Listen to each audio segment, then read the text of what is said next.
তো নমস্কার বন্ধুরা, ওয়েলকাম টু মাই চ্যানেল। তো আজ কেকেআরকে নিয়ে কিন্তু একটা বড় সুখবর বেরিয়ে এসেছে। তো বেরিয়ে এসেছে নয়, মানে সত্যিকারের সুখবর। তো তুমি যদি কেকেআরের ফ্যান হয়ে থাকো, ভিডিওটা অবশ্যই শেষ পর্যন্ত দেখবে। এবং কলকাতাকে যদি ভালোবেসে থাকো তাহলে ভিডিওটিকে লাইক এবং চ্যানেলে কিন্তু নতুন হলে সাবস্ক্রাইব করতে একদম ভুলো না। এরকম কলকাতা সহ ক্রিকেট রিলেটেড আরও অন্যান্য খবর পেতে, ক্রিকেট এবং ফুটবল। এবার যদি মেন টপিকে আসা যায়, তো মুজিবুর রহমান, হ্যাঁ বন্ধুরা, আমি আগেই জানিয়ে দিয়েছিলাম যে মুজিবুর রহমানকে কিন্তু এনওসি দিচ্ছে না। তো কালকে কিন্তু ভারতের হয়ে মুজিবুর রহমান খেলেছে। তো এবং তারা ইন্টারন্যাশনালের প্রতি যে আগ্রহ সেটা কিন্তু দেখিয়েছে, যার পরে কিন্তু তারা এনওসি দিয়ে দিয়েছে, অর্থাৎ আইপিএলে কিন্তু খেলতে মুজিবুর রহমান আসছে। এটা কিন্তু ধরে নাও 100% কনফার্ম। অর্থাৎ কেন এনওসি দিচ্ছিল না আফগানিস্তান ক্রিকেট বোর্ড, যার ফলে কিন্তু একটা মানে সংশয় দেখা দিয়েছিল যে আইপিএল কি তাহলে 2024 খেলবে না কেকেআর হয়ে। তো কেকেআরের একটা পরিকল্পনা ছিল বলেই মুজিবুর রহমানকে নিয়েছে।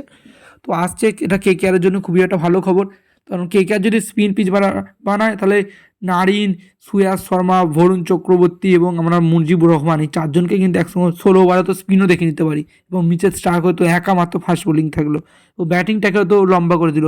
তো মুজিবুর রহমান যে একজন অলরাউন্ডার টাইপের, সেটা কিন্তু তোমরা সকলেই জানো। তো এই ছিল আজকে ভিডিওটি যদি ভালো লাগে লাইক এবং চ্যানেলে কিন্তু নতুনভাবে সাবস্ক্রাইব করতে একদম হলো না। এর পরবর্তী ভিডিও তো খুব শীঘ্রই আসছে। তো ভালো থেকো, সুস্থ থেকো।